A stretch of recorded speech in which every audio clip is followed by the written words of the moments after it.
definitely take away. Yeah, so a number of weeks ago, actually, we talked about that there's been some teasers for the next big update for Stardew Valley, the 1.5 update. So Yeah.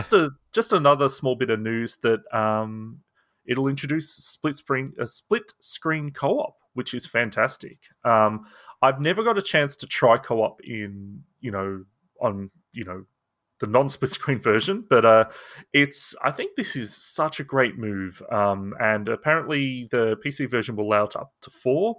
I'm not sure about the other platforms at the moment. Possibly maybe limited to two, but there's been nothing official about that.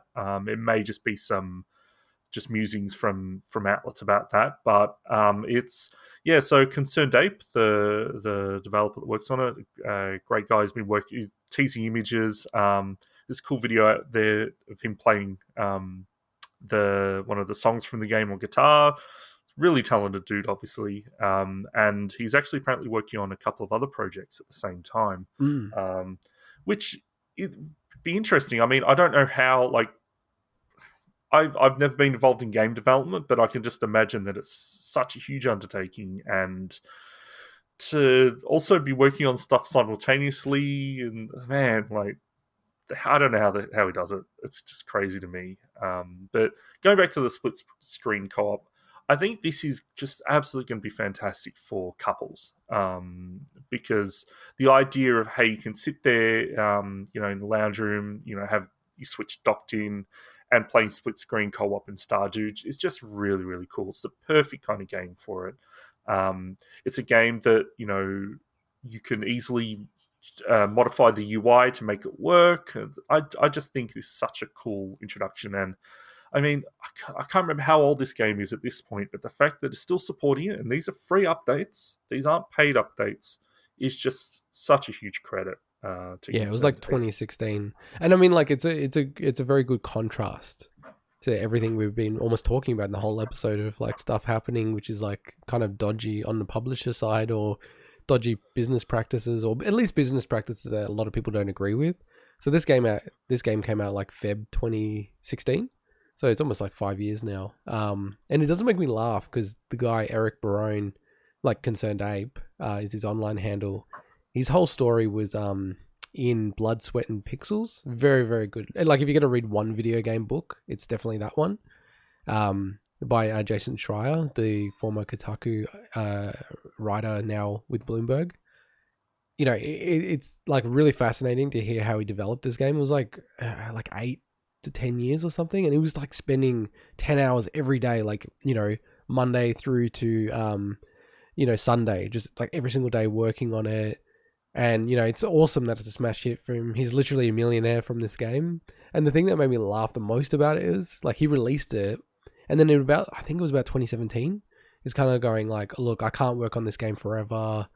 I'm not going to update it much beyond like 2018 or something like that. And by the way, he actually had a bit of a run in with 505 Games and got really annoyed with them, and then ended up publishing himself. So there you go. That's a bit of a tie into the last story. But it just makes me laugh that years ago he was sort of saying, what people can't expect. I'm going to keep updating this game forever, and he's kind of done that. Like the amount of content people have gotten out of this game and the passion from the fan base, it's so cool. Like I remember growing up playing Harvest Moon, and like this is definitely the spiritual successor to Harvest Moon. And now like he's on Twitter, he published, this is a while back, hey, in update 1.5 you can move your bed, and it gets like 60,000 hearts on Twitter. Like it's the crazy passion that people have for this game, which is cool. Like, and I get how people are passionate about this game the way that people are passionate about Animal Crossing, right? And kind Yeah. of in a weird way to me, maybe even makes more sense with this game, just given that it's got so many systems and so much to do. I'm Yeah, it's really cool. And I do wonder if 1.5 is going to be the last major release. You'd think it would be, right? Yeah, I it's this is one of the few games that I just always think about, and I need to get back and Yeah, play that same. again. And Yeah. I had I think I might pick it up on Switch because I've only ever had it on Xbox, and it's like I think that's the perfect kind of platform for it. Especially if at some point we're able to leave our homes and transit might be a thing again, because that's a perfect Mm. transit game.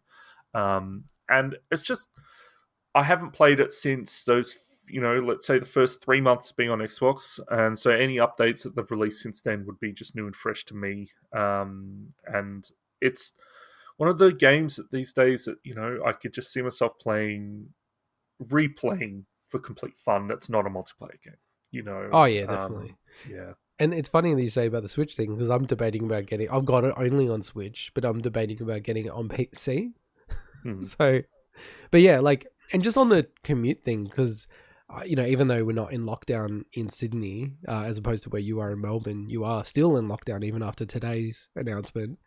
I actually went into the office this week. And now we're pretty good with our work. Like, I can go in or not go in, and I've chosen not to, just to not risk it. But it is amazing, like getting on the train again. I brought the Switch. It does make me think. It's like, yeah, definitely. I stopped playing Fire Emblem because it was almost my commute game. Like, it was just so perfect for that length of time. Like, you get on, do a few battles, and that's it, and just chip away at it. Yeah, and it's funny how Switch is still like absolutely dominating it from a sales perspective. And I think one of its biggest features is kind of being eliminated in a lot of territories, which is just, being able to play it on the commute. But yeah, thankfully it had Animal Crossing to make up for that. It's true. Yeah, my wife's really back into that. She's time traveling, so she's going through every single day because you can manipulate the time. So she's catching up on every single day because she doesn't want to miss any single day. How many days is she doing a day? What does that mean? As in, is she? Oh, the pace that she's on. Yeah, is she redoing multiple days a day? Or is she just... Yeah, definitely. Okay. She's... it's like of the order, I think, of about, 4 to 5 days per day. Sheesh. Like, in-game days per actual day. That's the right way to say it. Yeah. So she's catching up to October, like where we're actually at. So... And that's a cool game, but it's almost like... It's so funny, just to go back to Stardew. It's like... he has a team now, but it's a very, very small team that's working on Stardew Valley, right? And I feel like their updates have so much more depth than Animal Crossing, and Animal Crossing has a full Nintendo team on it. Like, it is disappointing in that way, you have to say.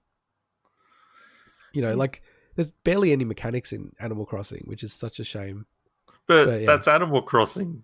Like, that's the reason why. No, but dude, there's less mechanics than there kind of were previously in a weird way, in some ways. Yeah, that's fair enough. But and the series has come a long way since the Animal Crossing on GameCube. But you mean Nintendo 64?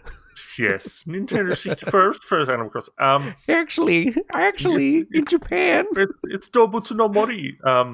Yeah. So yeah, exactly. That's right. It's not Animal Crossing. It's Animal Forest. You swine. God. Anyway, I was just saying. Sorry. To me, that is Animal Crossing. It's a game that it's not about mechanics. It's about just doing random stuff. But anyway.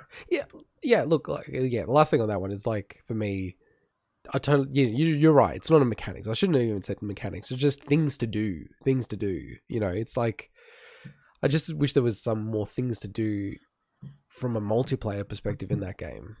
Yeah. Like, it feels to me like very, very, very vacant from that perspective. But yeah, this is really cool. Stardew, like, I get the sense that 1.5 will be the last one. I do wonder if they'll ever make a Stardew Valley 2. Maybe, 5 years' time or something like that. Who knows? And yeah, it's going to be really interesting to see what he does next. He's got a huge following now. It's just, I think it's very hard for these people to follow up sometimes with these smash hits that they make. All right, well, why don't we get into my favorite segment of each week?